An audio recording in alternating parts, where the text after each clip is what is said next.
All right, so this is why you should not be selling insurance in 2024. I'm going to break it down here on the whiteboard. So to give you guys a little bit of context, the other day I was doing some continuing education stuff, as you have to do as an insurance agent every 24 months. And I came across this concept that I found really interesting. And it was basically why you shouldn't sell insurance. And so I'm going to break it down for you guys and show you what this means. So if you look in the dictionary, the Merriam-Webster dictionary, the definition of sell is to mislead or manipulate someone into buying something. Right? And maybe this isn't word for word exactly what it is, but it's something like this, right?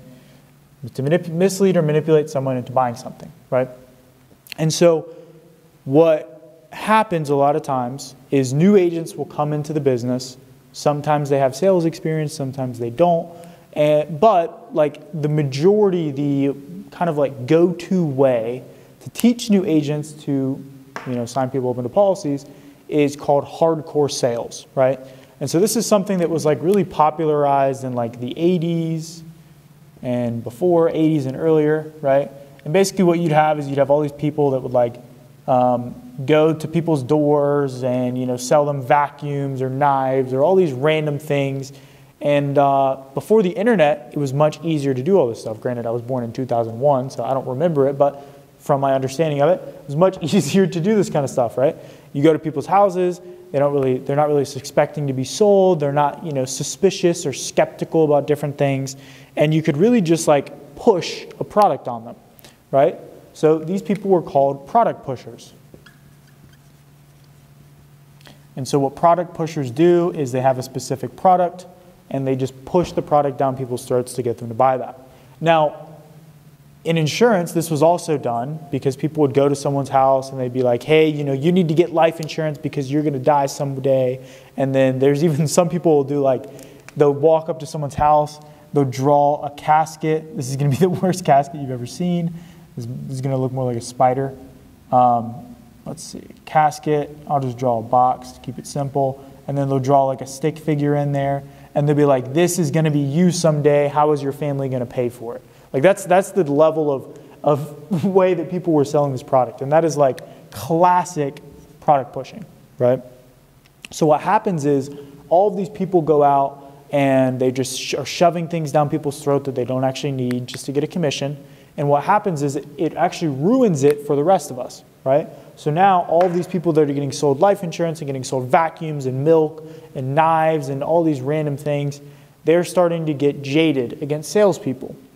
And so, especially come the time of the internet, and now we're like a couple decades into having the internet now, you have to approach it a little bit differently. And this is why you should not be selling. Okay? So there's two different types of agents. You got product pushers and you have problem solvers, right? And so basically,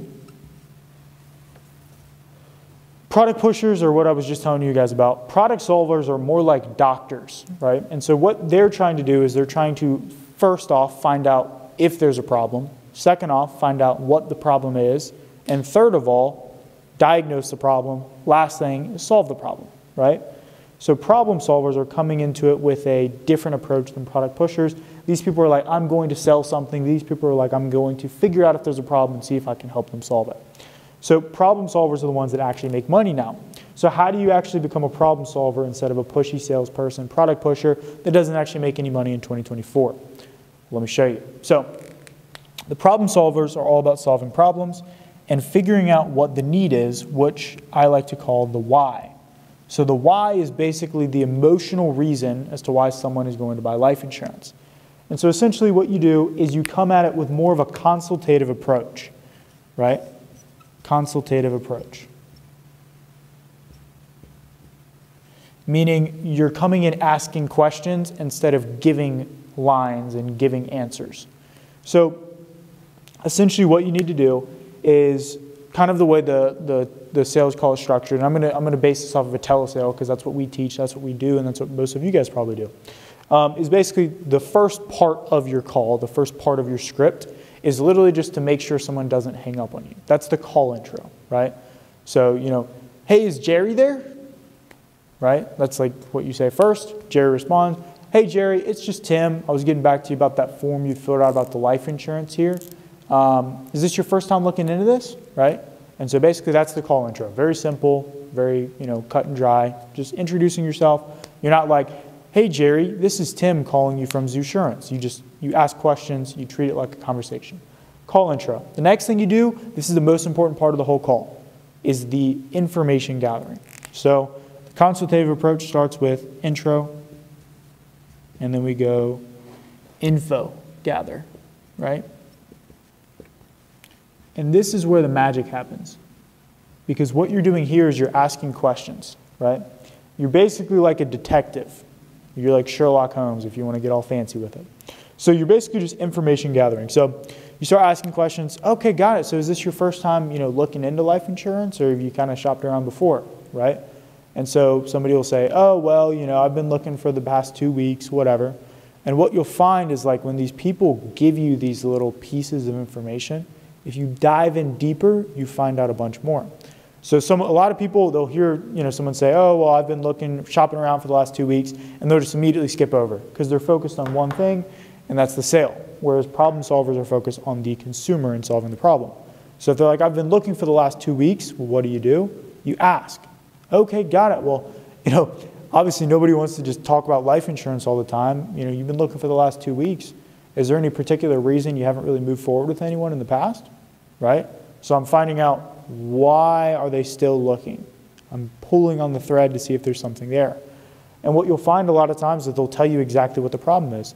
Yeah, well, I've been shopping around, but everyone's telling me I'm going to get a 2-year wait and I want to get something day one. Boom. There's the problem.